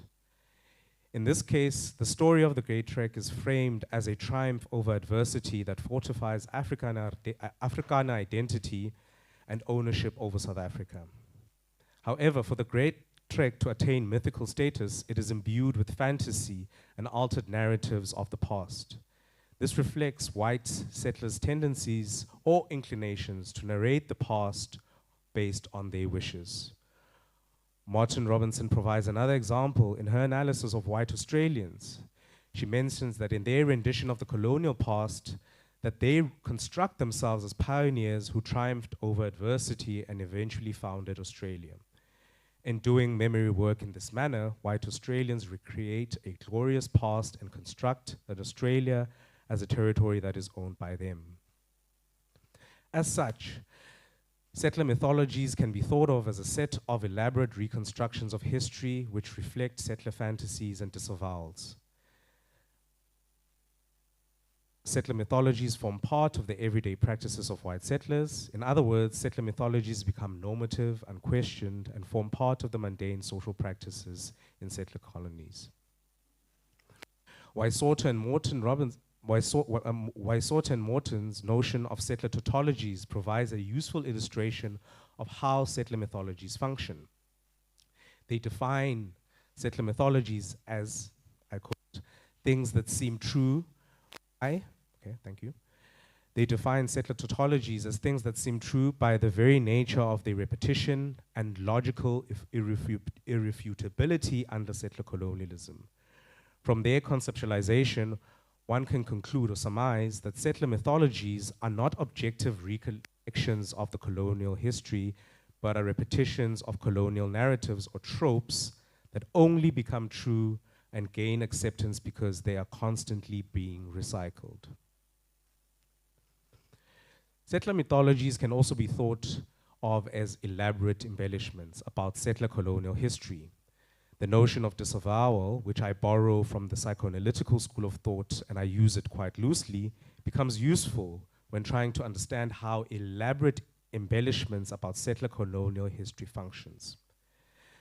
Veracini argues that disavowal in the context of the settler colony functions as a form of denial of founding violence targeted at indigenous groups by white settlers. It upholds the image of the colony as a fantasy or a promised land. Furthermore, Veracini argues that disavowal is a defense mechanism that white settlers use when confronted with the guilt of their founding violence. Disavowal, he argues, lessens settler guilt, making the transition from settler to native feasible. In this way, we could think of disavowal as foundational to settler mythologies because settlers seek to maintain the narrative and the representation of settler colonial conquest and as an innocent discovery. This has also been mentioned by previous speakers. That is, white settlers seek to preserve the notion of settlement as a peaceful expedition that led to the innocent discovery of the indigene and the settler colony. In addition, disavowal informs the view that settler mythologies fall outside of the realms of reality because they are based on fantasy and wishful thinking. This makes settler mythologies self-evident truths that are difficult to dispute, or facts that are not amendable to interrogation. So this is sort of sketches the next, or foregrounds the next phase of my analysis. And here I will introduce you to these settler mythologies, right? And perhaps I'll also give you an idea regarding why I needed to speak about white South Africans as natives within the broader context of my doctoral thesis. It's because there was this concept called autochthony. Now, autochthony is the belief that the first inhabitants of a territory are more entitled to it. And I wanted to sort of utilize this concept in relation to white South Africans, because I had the sense, or this intuition, and even through lived experience, that white South Africans felt that they were autochthonous. They felt that they were first inhabitants. You know, South Africa was their imagination. This nation state was theirs. And in order to do this in my thesis, I first needed then to answer this question, particularly for my European reviewers or examiners who could not understand the possibility of a white settler who claims nativeness or who claims to be a first inhabitant. So the work of these mythologies, I argue, they somewhat historically located, but I will try and then trace them in the DA and AfriForum's position on land. And this is, these are the mythologies that I go into. Am I doing well for time? Okay, excellent. The first of these mythologies is the empty land mythology. The empty land mythology is also known as the vacant land theory, is foundational to white settlers' construction of nativeness. Boysen, in her examination of the moral justifications of settler colonization, alludes to how white settlers in South Africa employed the empty land mythology to justify land dispossession based on the premise that land was unoccupied by indigenous groups when they settled. Scholars have indicated how this depiction of the settler colony may be a reflection of white settler subjectivities. Joston and Lawson allude to how the empty land mythology is a projection. In other words, white settlers had to represent the landscapes in settler colonies as vast, untamed, and wild to strengthen their case for white settler subjects for a white settler subject who originates from the land. Creyer shared similar sentiments when examining white settlers in South Africa. He argued that land dispossession in South Africa represented white settlers, the British in this case, unconscious desire to tame the wild landscape, transforming it to look like the landscape in the colonial empire. At the same time, the desire to tame the wild landscape, he stated, is indicative of the viewpoint that indigenous Africans group ought to be civilized into the norms, values, and customs of the colonial empire. Creus elaborates on the inner workings of the empty land mythology, proposing that the construction of emptiness, of vacantness, in the literal and geographic, in the geographic sense and figurative sense. In the literal geographic sense, white European settlers experienced the land as open and free of any inhabitants, whereas in the figurative sense, it was the emptying of indigenous groups of their humanity and constructing them as subhuman. And I think this is quite a fascinating body of literature, because what as I was reading through these, what these scholars are saying is that effectively white settlers, when they settled, they had this idea of a promised land, bountiful land with no one. This was the expectation that they had.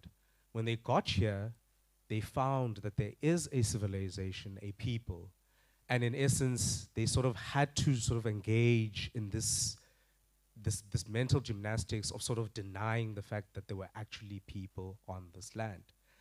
At the same time, they also projected their own vision or their own understanding of home and empire, right, by taming this wild African landscape. And there's a lot of literature around that, around environmentalism as well, right? This idea of buildings and development and making this place look habitable.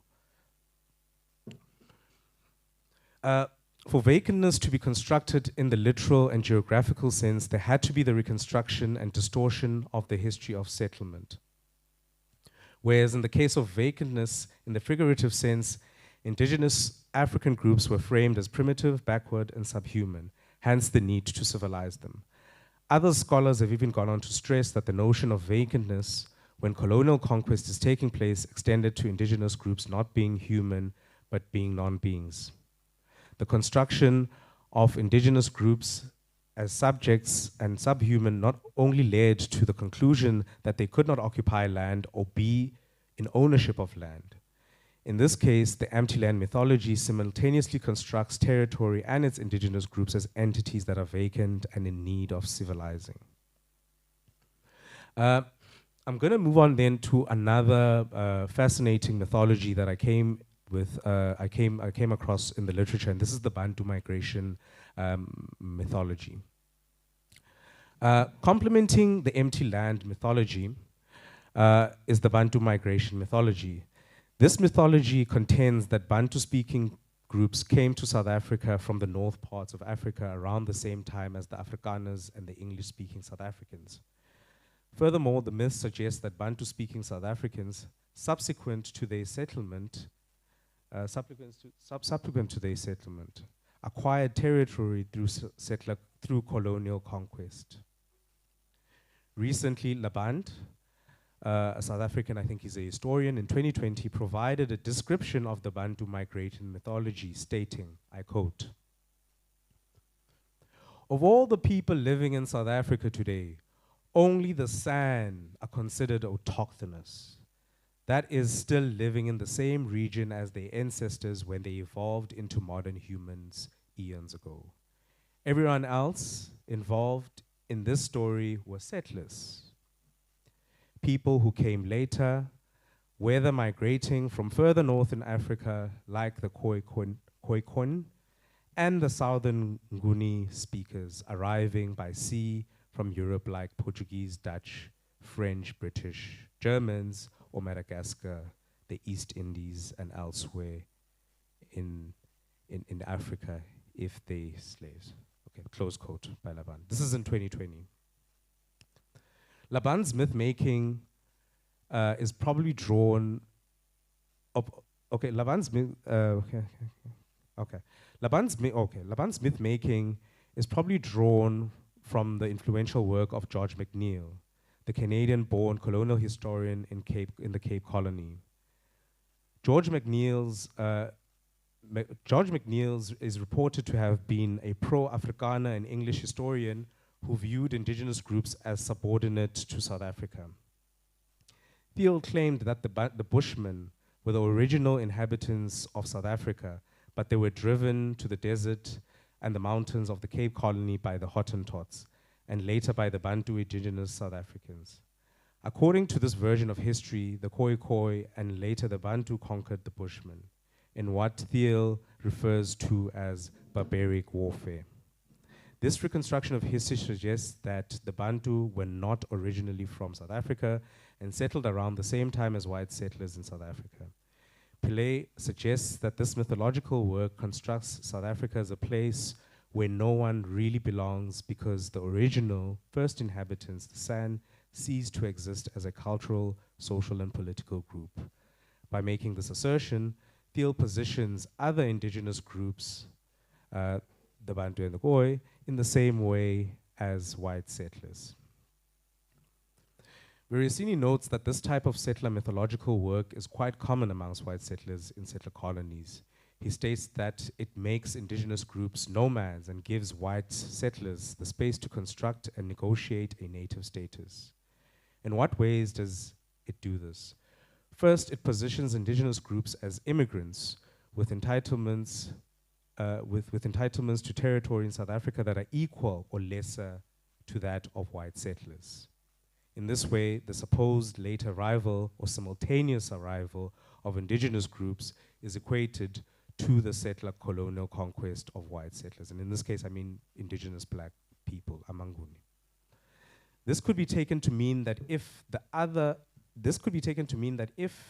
indigenous groups, the Bantu and the Khoi, can claim to be autochthonous, white settlers can do the same because the circumstances of their settlement is similar. Second, framing indigenous groups as nomads undermines their indigeneity, and makes settler colonial conquest as a natural or inevitable occurrence. That is, the occupation of territory is naturalized by the reasoning that if the other indigenous groups, the Bantu and the Khoi, conquered the San, then it is inevitable that white settlers would do the same. This makes white settlers' dispossession of indigenous groups of territory in South Africa benign, justified, because it equates white settler colonial conquest to supposed indigenous groups' migration. I think I'll leave that there. I'm just going to connect the projector quickly, and I will then sort of move on to my analysis of the DA and I've got 15 minutes, so that's quite excellent. Of the DA and AfriForum's position on land. And what I really try to do is to locate these settler mythologies. I had a third mythology, but I think I'll leave it out for time's sake, which is the Israelite mythology. And what I really try to do is to locate these in the discourses, in the way that the DA and AfriForum speak on land. And these reports are from 2013 and 2019. Please give me 2 seconds to connect.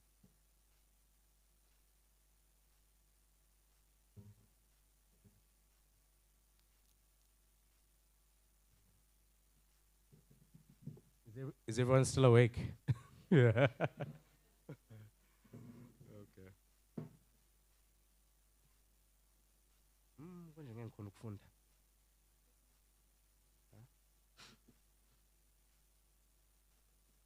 For my slides, for my text, I wouldn't be able to, ne? Which is quite horrible. Okay, it's fine. I think what I'll try and do is I wanted to read some of my analysis, and I think I'll flip between the two, and hopefully I have the time in this sense. So I think some context. This is the first sort of excerpt that I took out, right? And this is the DA's position on land, and this is a report, a policy they took out in 2013. So it's relatively recent. Excerpt 1 is to achieve the DA's objective of an open opportunity society for all. The DA's economic and social policies are primarily aimed at creating the circumstances for growth and job creation. And then the second one is, in rural economies, South Africa's history of racial dispossession has left the country with skewed patterns that excludes the majority of South Africans from land assets and inclusion in rural economies. And then the third excerpt that I drew is, the DA supports a land reform process that achieves redress in rural economies, in rural communities, that promotes economic inclusion to lift rural people out of poverty and supports growth and prosperity in the agricultural sector. And I just want to go into sort of my sort of reading of this, and I think allow me to flip between the two. Yeah. So I'm gonna I'm going to just read my analysis of how this worked. And what I wanted to do is sort of locate these settler disavowals and these mythologies in the text. Sorry. Okay.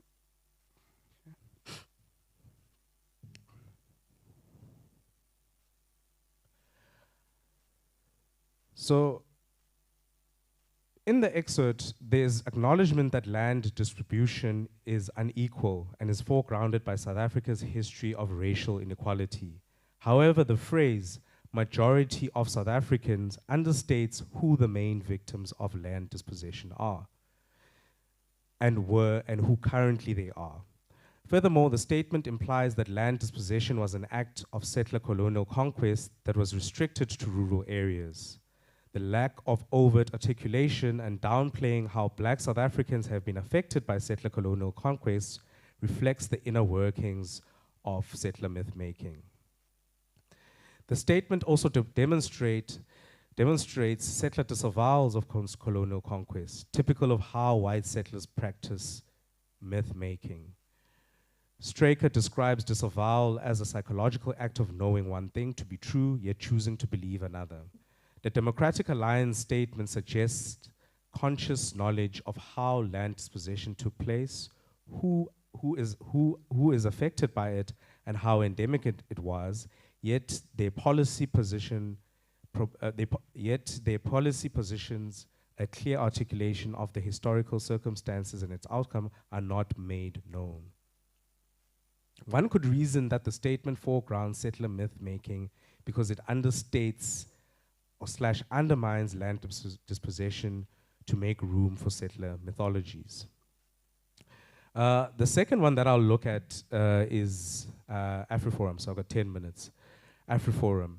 And in this section, I'm also looking at how they sort of perform this disavowal, right? Which roots the settler mythologies that I'm interested in, right? And they say in excerpt 4, it is often argued that land reform had to be executed in order to correct historical injustices. While it is certainly true that a variety of injustices occurred throughout South Africa's history, it should be pointed out that history of land ownership in South Africa is more complex than that which is regularly argued by political leaders. The truth is that white-owned land was acquired in 3 different ways, namely occupation of empty land, acquiring of land through negotiation, and conquest. The focus of this report is not to provide a historical account of events. They also state, 2 comments should be made regarding obtaining land through conquest. The first is that it was a common practice amongst black tribes, right, at the time. The second is that the obtaining of land through conquest was not that common amongst white people who settled in South Africa. So a deliberate, overt disavowal. In this excerpt, the violence of land disposition is disavowed explicitly. The claim is made that white people who settled in South Africa did not normally obtain land through conquest, but instead violent conquest was a characteristic generally displayed by indigenous groups. The explicit denial of the violence of land dispossession and the counterclaim that indigenous groups were perpetrators of violent conquest corroborates evidence that perpetrator groups often downplay violent acts of their ancestors to deal with the moral threat. While what is striking about AfriForum's statement is that their disavowal takes blame away from white settlers and apportions it to indigenous groups. This type of myth-making reflects Veracini's view that white settlers project their fantasies onto settler colonies to avoid feelings of guilt associated with violent land dispossession. Furthermore, the claim that indigenous groups also partook in land dispossession relates to how aspects of Bantu migration mythology are being recycled. That is, in making the claim that indigenous groups also appropriate lands from each other, white settlers are absolved and land dispossession is normalized. And then And then the other one that I'll look at is the Bantu migration mythology, and I'll try and move a bit swiftly so that I can also get the opportunity to conclude. Now, building on the disavowal of land disposition, both organizations recycle the empty land mythology in their positions on land reparations. The following excerpts are taken from the Democratic Alliance and from AfriForum's land report. Yes, so the first reading will be from the DA's policy, and then the second one will be from AfriForum. As land and land use is inextricably tied to food production and food securities, policies that affect land ownership and land use must prioritize the need to ensure the continued supply of food at prices that are affordable to ordinary South African. So, and I always find it fascinating how the DA narrows land down to economic activity. It was almost, land, market, productivity. It was very similar to the markets who were voting for us and deciding the type of GNU that should exist. I find it very quite striking. And then this is how AfriForum looks at it. The emotion attached to land and land use. The emotion attached to land and the symbolic importance of land ownership in intergroup relations contributes to the complexity of the land debate. To achieve successful land reform, it is, however, imperative that we look beyond the emotion and make it our goal to provide practical solutions on how we can broaden the ownership of productive assets in the rural economy in a sustainable way. Build inclusive rural economies that lift people out of poverty and empower South Africans through property ownership where they need it. The Democratic Alliance's policy position draws on settler colonial logic that land has, that land has to be put to economic and productive use. This way of thinking about land in settler colonies is related to old tropes that land was vacant, underdeveloped land was seen as, can I just start that? This way of thinking about land in settler colonies is related to old tropes where vacant or underdeveloped land was seen by early white settlers as land that was not occupied by indigenous groups.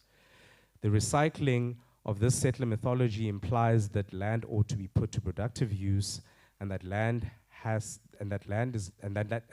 that is not productive or underdeveloped and may even constitute no man's land.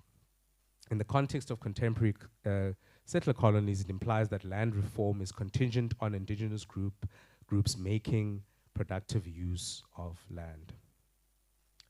And then I'll take another one from AfriForum and just read it quickly as well. And I think I want to read it in full, and then I will close. I've just got it here.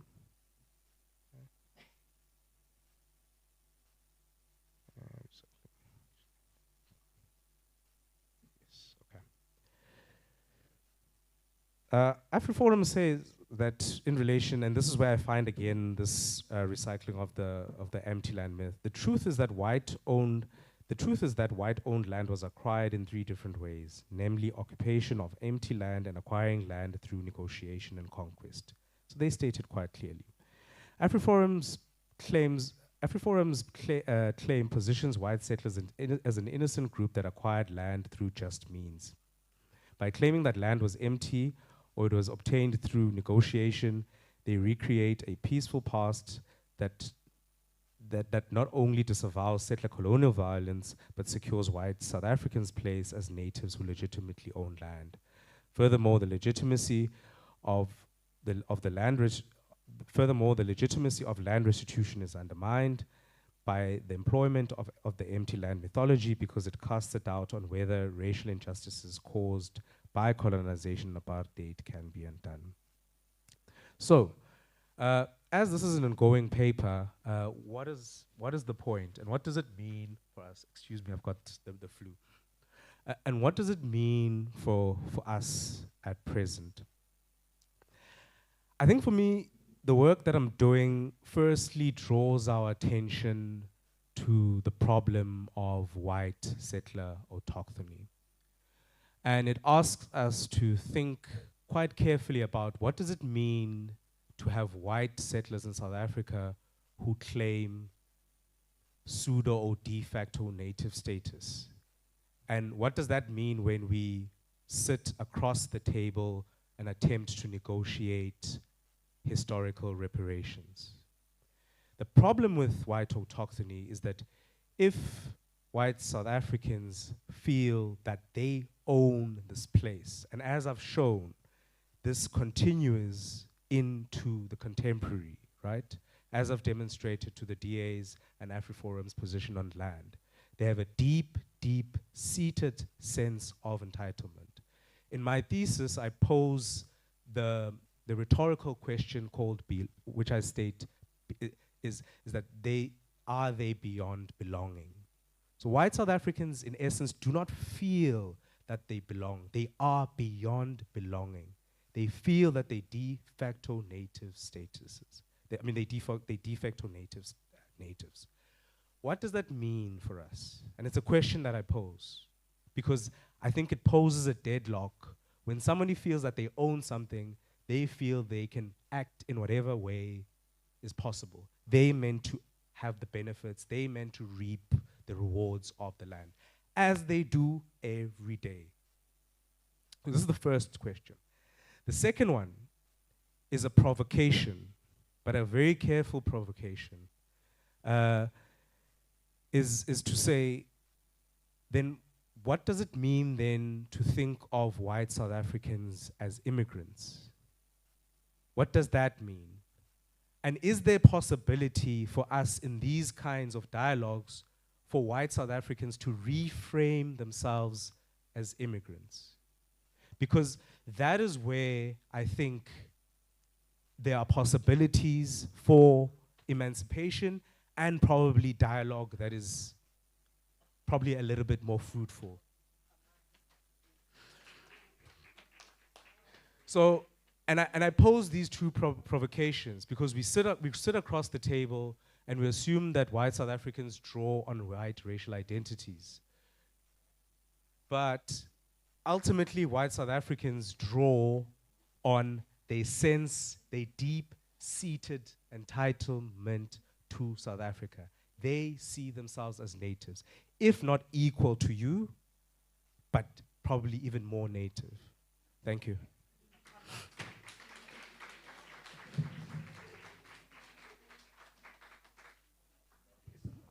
Thank you so much, Dr. Maseko.